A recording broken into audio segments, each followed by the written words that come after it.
Time now for the big story, and it's been revealed that UK companies are now looking to foreign workers because managers have found it so difficult to attract British staff. The economist Max Mosley told the Telegraph newspaper that international workers are propping up the labour market.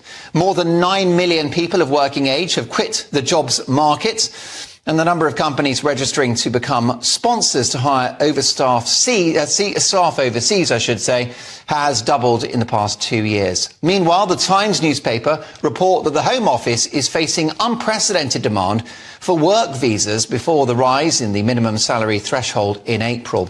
169,000 work visas were offered last year. So, whilst the debate rages about current levels of legal net migration, last year almost 700,000 people, is immigration good or bad for Britain? Well, politics professor and best-selling author Matthew Goodwin, who is the author of one of the UK's biggest Substacks at matthewgoodwin.org, always a must-read. Well, I'm just delighted to say that Matthew Goodwin joins me now. Matthew, good to see you in the studio. You're going to be hosting a major live debate about this on the 18th of March. We'll get the details in a moment. But in short, what's your view? Is immigration good or bad for the country? Well, the kind of immigration that we have now, mass immigration, low-skill immigration, low-wage migration, I think is bad for Britain. You remember the 2019 general election, Boris Johnson said we're going to get high-skill, high-wage, highly selective migration, which is going to drive productivity, drive innovation. Australian points-based system? The Australian-based points system. What we got actually was the opposite of that. The Conservatives, I would argue, really failed on migration. And what they've given us is an economy that is really based, Mark, on lots of low-skill, low-wage migration from outside of Europe. Now, if you look at the latest studies that have been done, the University of Amsterdam, in Denmark, Sweden, they all say the same thing. The kind of migration that we are now dependent upon takes more out of the economy than it puts into the economy. So that's why I'm arguing that this kind of mass migration is bad for Britain. And also fundamentally, Mark, it's not just about what it adds or takes away from the economy. It's bad for the country in terms of pressure on public services. It's worsening the housing crisis. Almost all of the evidence recently shows that quite clearly. And culturally, I think it just makes people feel very anxious about the direction of society. How are we going to hold this country together when we're going through this scale of change at this speed? And I think that's why many people, I think, watching the show will be thinking, something's not right here. What about that well-established correlation between a growing economy and a rising population? Yeah, so it's interesting. We just had the latest economic data and, you know, the argument, you have more people, you have more GDP. I mean, that's basically how it works. But GDP per head, productivity per person is actually going down. Now, why is that happening? One reason, I would argue, is because we are basically now in an era where we've got mass immigration for the next 20, 30 years built into the forecasts. It's the wrong kind of migration. It's not productive migration. It's basically low-wage workers coming in to keep big business happy, to keep their profit margins high, to keep labour costs low, and to keep consumption high. But it's not actually generating good, robust, meaningful growth. So what I'm saying we need is a completely different kind of conversation about immigration in this country. Because, to be frank, most people out there in the country, not the people watching this show, they're clued into politics, they know what's going on. Most people out there haven't even figured out what's going on in the country at the moment, and that's why we're having this big debate. Why have the Conservatives allowed this to happen? Because that was the promise of Brexit, wasn't it? Control of our borders, of sort of that, you know, ties in with stopping the boats and illegal immigration. But the implication of Brexit is that overall migration numbers would drop. Why have the Tories let this happen?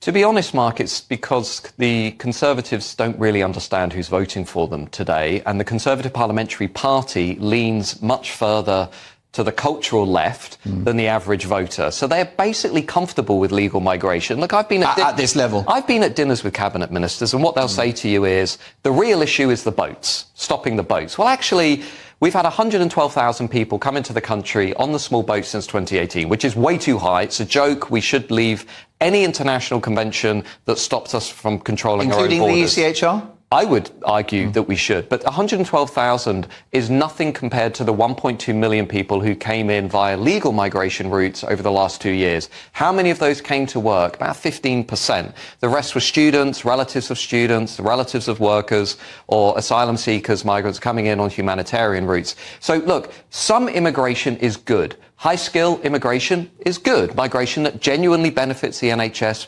fine. I don't have a problem with that. What I have a problem with is this model of mass migration based on low-skill, low-wage migration from outside of Europe, which is weakening, not strengthening British society.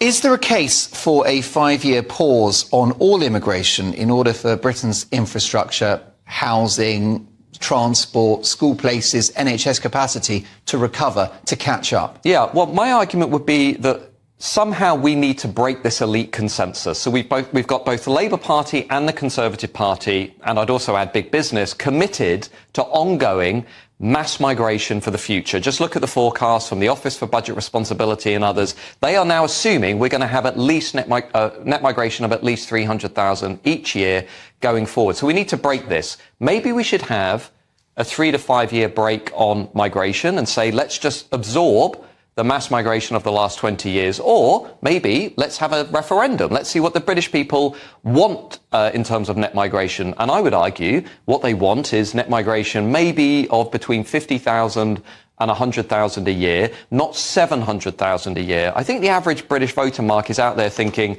I accept we need some migration. We have an aging population. We need to keep things like the NHS and so on ticking over. But I think people are looking at these numbers.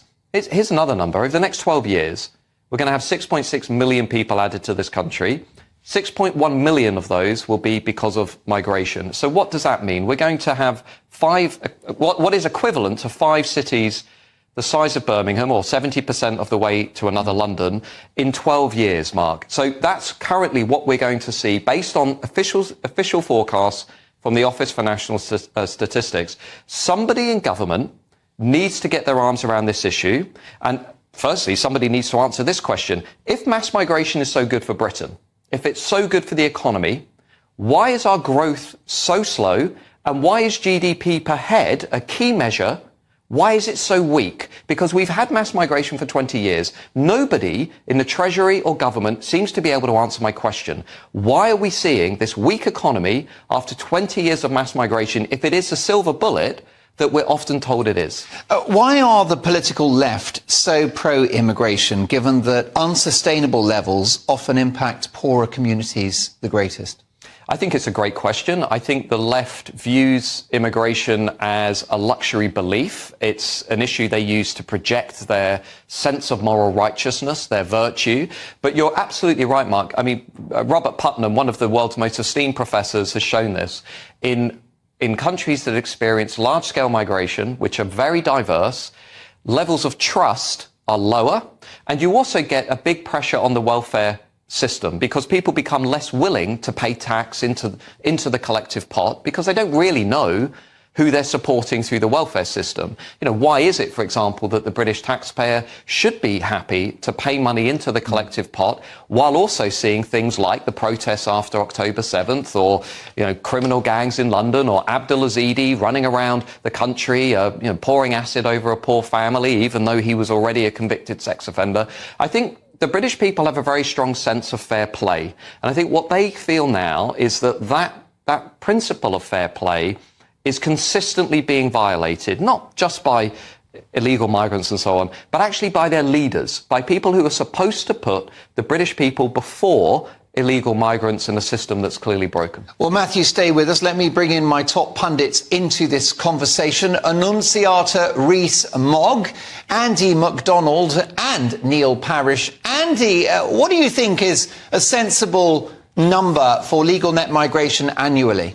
I think it'd fluctuate every year. You know, at the moment in construction, we are lacking 50,000 skilled workers. So, you know, if you look at construction, we need more migrants because realistically, the education system pushes people towards universities rather than learning a trade. So in construction, we need more migrants. But then if you look at hospitality, you'd need more migrants. But then if you look at the police service, you'd need less migrants. So, you know, there are challenges across different industries. But Andy, why can't we get Brits to do these jobs? Because we've got an education system that tries to over-intellectualise and push people into academia. That's why. yeah, then they'll turn out like Matthew Goodwin. It could be worse. What do you think about this, Neil Parish? Your reaction to what Matthew Goodwin's had to say? Do you think immigration is good for Britain? I think what Matthew says in principle is absolutely right. That the problem is in practice that since sort of COVID, we've had millions of workers not come back into the workplace, and so the government get lambasted for too much migration, but they would also get lambasted if there was nobody to care for the NHS, nobody to work in the care homes. So we rely far too much on migrant labour. I get that entirely. But we do have to do something about our training systems and making sure that people can do those jobs. But, you take having workers to pick vegetables and fruit. We do need, but albeit they come in on a temporary basis. Those are very much needed, because when we try to get local workforce, almost impossible. So, it's a great principle, but if you talk to a lot of the employers, and perhaps they bring in migration labour too easily, I accept that, but you'll find very difficult to employ sometimes our own workers. So it's not quite as simple as the principle of it. Annunciata, many would argue we do have an ageing population. We need young blood. Plus, we are a country that's always welcomed people from overseas. In the past few years, you've had Ukrainians, people from Hong Kong coming to this country, Syrians as well. And the point is that if immigration came down to zero, the NHS would probably collapse overnight. We can't afford to keep running the NHS, the care system, our farming or anything else as a Ponzi scheme. And just constantly bringing in new workers to feed the top-end payouts is never going to be sustainable. We would have to keep growing this country ad infinitum. We'd have to be adding a Birmingham every few months. We cannot do it. We cannot justify doing it for the people who are already here, and we don't have the space or the wherewithal to be able to. It would also fundamentally be the wrong thing to do. But both of my fellow panellists are correct that we completely need to change our training system.